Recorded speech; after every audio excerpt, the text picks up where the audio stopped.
ఐదారు గ్రామాలకు తాగు సాగునీరు అందించే గంగమ్మ చెరువు గత వైసీపీ ప్రభుత్వంలో ఆక్రమణకు గురైంది.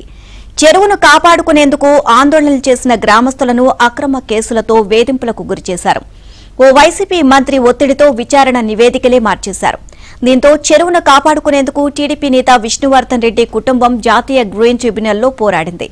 హరిత ట్రిబ్యునల్ తీర్పు వైసీపీకి చెంపపెట్టులా మారింది. గంగమ్మ చెరువుకు వైసీపీ నుంచి విముక్తి లభించిన తీరుపై ABN స్పాట్లైట్.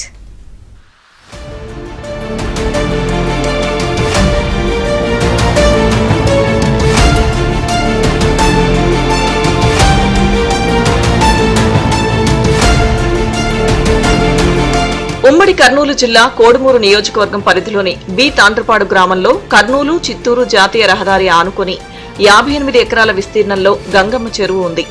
ఈ చెరువుకు 100 ఏళ్ల చరిత్ర ఉంది. చెరువు చుట్టుపక్కల పురాతన ఆలయాలున్నాయి. సాగునీటితో పాటు బి తాండ్రపాడు, పసుపుల, రుద్రవరంతో పాటు మరో 3 గ్రామాలకు తాగునీరు కూడా ఈ చెరువు ద్వారానే అందుతుంది. ఏ చిన్న వర్షం కురిసినా చెరువు నిండుతుంది. అప్పుడు చుట్టుపక్కల భూగర్భ జలాలు పెరుగుతాయి. ఆ చెరువు కింద రైతులు ప్రతి ఏటా ఆరుతడి పంటలు వేసుకుంటారు.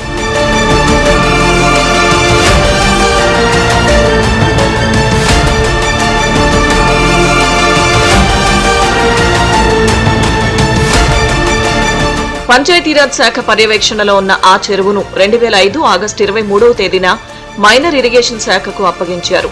20 ఏళ్ల నుంచి మైనర్ ఇరిగేషన్ శాఖ పర్యవేక్షణలో గంగమ్మ చెరువు నిర్వహణ ఉంది. చెరువుకు కాలువలు, తూములు కూడా ఉన్నాయి. తాండ్రపాడు గ్రామం చుట్టుపక్కల కార్పొరేట్ స్కూళ్లు, కాలేజీలు, ఇతర ప్రైవేట్ సంస్థలు ఏర్పడ్డాయి. దీంతో చెరువు ప్రాంతంలో స్థలాలకు రెక్కలొచ్చాయి. గత వైసీపీ ప్రభుత్వంలో అక్రమార్కుల కన్ను గంగమ్మ చెరువుపై పడింది. గత వైసీపీ ప్రభుత్వంలో చెరువుకు సంబంధించిన 12 ఎకరాలకు పైగా కొందరు ఆక్రమించేశారు. దాని విలువ సుమారు 120 కోట్ల దాకా ఉంటుంది.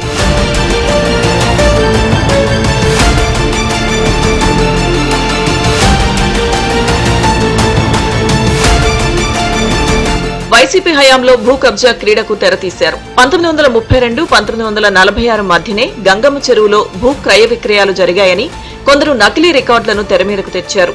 ఆ ప్రాంతాన్ని తాము కొనుగోలు చేశామని హైదరాబాద్ కు చెందిన కొందరు చెరువులోని ఫోర్చూర్ ఏరియాను ఆక్రమించి 12 ఎకరాల విస్తీర్ణంతో మట్టి, ఎర్రగరుసు వేసి చదును చేశారు. మొక్కలు నాటి చుట్టూ ఫెన్సింగ్ వేశారు. రియల్ ఎస్టేట్ వెంచర్లు వేసేందుకు సిద్ధం చేశారు. వైసీపీకి చెందిన అప్పటి మంత్రి, 2 ఎమ్మెల్యేలు వారికి అండగా నిలిచారు. మొత్తం వ్యవహారాన్ని అర్థం చేసుకున్న ఆయకట్టు రైతులు అనేక మార్లు అధికారులకు ఫిర్యాదు చేశారు. అటువైపు నుంచి స్పందన రాకపోవడంతో రైతులు ఆందోళన బాటపట్టారు. దానితో పోలీసులను అడ్డం పెట్టుకుని కథ నడిపిన అక్రమార్కులు స్థానిక రైతులపై పలు రకాల కేసులతో వారిని ఇబ్బందులకు గురిచేశారు. ఆ భూమి చెరువుది కాదని, పట్టా భూమి అని ఒక ఉన్నతాధికారి ఆ అక్రమార్కులకే వంతపాడారు. చాలా ఇబ్బందులు పెట్టి పోలీస్ స్టేషన్లకు కూడా సిబ్బందులను దింపి చాలా ఊరు మీద సిబ్బందిని పెట్టి బందోబస్తు పెట్టి చెరువులకు ఎవరు వెళ్ళకూడదని ఇబ్బందులు పెట్టి ఆ చెరువుని వాళ్ళు ఆక్రమించుకున్నాలన్నప్పుడు మా రాజవర్ధన్ రెడ్డి అన్న ఆ రోజు దీన్ని ఏ విధంగా అయితే మన గ్రామానికి తప్పుతుందని ఆలోచించి గ్రీన్ ట్రిబ్యునల్లో వేసి ఈరోజు ఆయన మన మధ్యలో లేకపోయినా ఆయన ఆశయాలు మన మధ్యన నెరవేరుతున్నామంటే ఆయన ఆలోచన మేరకు ఈరోజు ఈ గ్రామానికి చెరువు దక్కిందంటే ఆయన రుణాన్ని మేము తీర్చుకోలేమని కూడా చెప్తున్నాను. ఆక్రమణదారుల నుంచి గంగమ్మ చెరువును కాపాడుకునేందుకు కర్నూలు టీడీపీ మాజీ ఎంపీపీ రాజవర్ధన్ రెడ్డి 2021లో చెన్నైలోని జాతీయ హరిత ట్రిబ్యునల్ ను ఆశ్రయించారు. ఫిర్యాదును పరిగణలోకి తీసుకున్న ఎన్జీటీ విచారణ చేపట్టింది. విచారణ సాగుతున్న క్రమంలో రాజవర్ధన్ రెడ్డి రోడ్డు ప్రమాదంలో మృతి చెందారు. అనంతరం ఆయన తండ్రి కేడీసీసీబీ చైర్మన్ విష్ణువర్ధన్ రెడ్డి కేసును కొనసాగించారు. నాటి ప్రతిపక్ష నేత చంద్రబాబు నాయుడు జిల్లా పర్యటనకు వచ్చినప్పుడు ఆక్రమణకు గురైన గంగమ్మ చెరువును పరిశీలించారు. కబ్జా కోరల్లో నుంచి చెరువును కాపాడుతామని చంద్రబాబు హామీ ఇచ్చారు. ఎన్జీటీలో బలమైన వాదనలు వినిపించడంతో మైనర్ ఇరిగేషన్, రెవెన్యూ అధికారులు గంగమ్మ చెరువు ఆక్రమణలపై క్షేత్రస్థాయిలో విచారణ జరిపి నివేదికలు ఎన్జీటీకి పంపారు. అనంతరం గంగమ్మ చెరువు అక్రమ పూడ్చివేతలను తొలగించి చెరువును పునరుద్ధరించాలని నేషనల్ గ్రీన్ ట్రిబ్యునల్ తీర్పు ఇచ్చింది. ఎన్జీటీ తీర్పుతో గంగమ్మ చెరువుకు వైసీపీ నుంచి విముక్తి లభించింది. 4 ఏళ్ల పాటు పోరాటం చేసి చెరువును కాపాడిన విష్ణు కుటుంబానికి బి తాండ్రపాడు గ్రామస్తులు ప్రత్యేక ధన్యవాదాలు తెలియజేసుకుంటున్నారు. ఏకంగా ఒక 16 నుంచి అరౌండ్ ఒక 40-50 ఎకరాల దాకా పంటలు వేసుకునే వాళ్ళే. అలాంటి దాన్ని వీళ్ళు ఒక్కరు వచ్చి దీన్ని కబ్జా చేసేలోపు, ఒక్కరు వచ్చి తాగేసేలోపు అందరూ ఎవరికి వాళ్ళు అందులో బౌండరీస్ గీసుకొని ఇది మాది అని అమాంతం చెరువు రూపురేఖలు లేకుండా చేయడానికి ప్రయత్నించినారు. 70-80 ఏళ్ల నుంచి ఆ చెరువు అలానే ఉంది. దానికి ఆ చెరువుకి చరిత్ర 100 ఏళ్ల నుంచి ఉంది. దాన్ని గత ప్రభుత్వ హయాంలో అక్రమంగా 15 ఎకరాలకు పైనే దాన్ని ఆక్రమణకు గురి చేసి అందులో మట్టిని తోలి చెరువులో ఉన్న నీటి లెవెల్స్ కంటే ఎత్తులో ఒక 7-8 అడుగుల ఎత్తులో మట్టిని తోలి నీళ్లకు ఆటంకం కలిగించి ఊరికి ఆయువు పట్టు గుండెకాయ లాంటి చెరువుకి చాలా ద్రోహం చేయడం జరిగింది. కబ్జా చేసిన వాళ్ళ మీద ఇంతవరకు ఎవరి మీద చర్యలు తీసుకోలేదండి.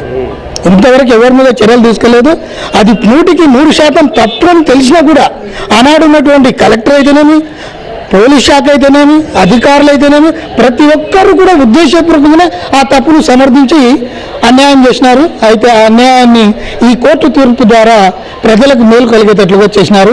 కాబట్టి దీనికి మేము చాలా రుణపడి ఉంటున్నాం. కోర్టు తీర్పు ప్రకారం అవన్నీ కూడా చుట్టూరుగా ఉన్నటువంటి చెరువు అయితేనేమి, ఇప్పుడు ముఖ్యంగా వర్షాలు పడినా కూడా ఎక్కువ లోతుగా లేనందువలన నీరు కిందికి కొట్టుకుపోతుంది.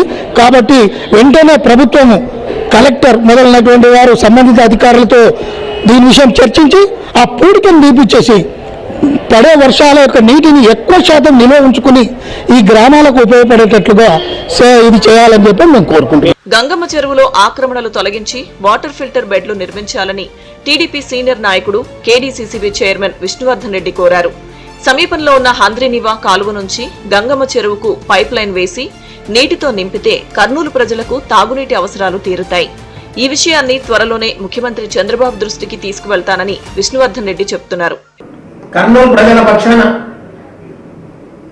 ఏ మాత్రము మానవత్వం ఉన్నటువంటి వాళ్ళు కబ్జా చేసింటే ఎవరో నాకు తెలియదు. వాళ్ళు దాన్ని మట్టితో వేయించేదే కాకుండా భవిష్యత్తులో కూడా ఇంకో కోర్టు అనుకుంటుంటే కర్నూలులో ఉన్న ప్రజలు హర్షిస్తారు. ఆ గౌరవం ఉంటుంది. ఆ రోజు ఉన్నటువంటిది కేవలం వైసీపీ ప్రభుత్వం దోపిడీకి నిదర్శనం ఈ జిల్లాలో అనే దానికి దాని వెనుక ఉన్నటువంటి నాయకులు కర్నూలు జిల్లాను దోపిడీ చేశారు. పేర్లు చెప్పాలి. ఇప్పుడు ఆ దోపిడీలో ఉన్నప్పుడు మేమొక్కరు విష్ణువర్ధన్ రెడ్డి కుటుంబం ఒక్కటేం చేయలేదు. కాబట్టి ఇప్పటి నుంచి కూడా ఆ చెరువు కొరకు పూర్తి స్థాయిలో చేస్తాం. ఆ గ్రామంలో ఉన్నటువంటి వాళ్ళు కూడా పెద్ద సహకారం ఉంది మాకు.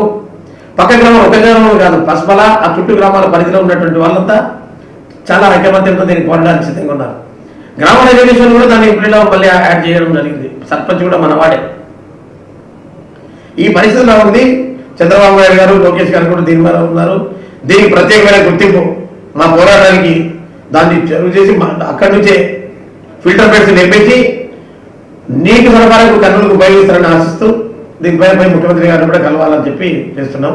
మరోవైపు గంగమ్మ చెరువు ఆక్రమణదారులపై ప్రభుత్వం కఠిన చర్యలు తీసుకోవాలని, భవిష్యత్తులో కూడా చెరువు ఆక్రమణకు గురి కాకుండా చూడాలని, చెరువులో పూడిక తీయాలని స్థానికులు కూటమి ప్రభుత్వాన్ని కోరుకుంటున్నారు.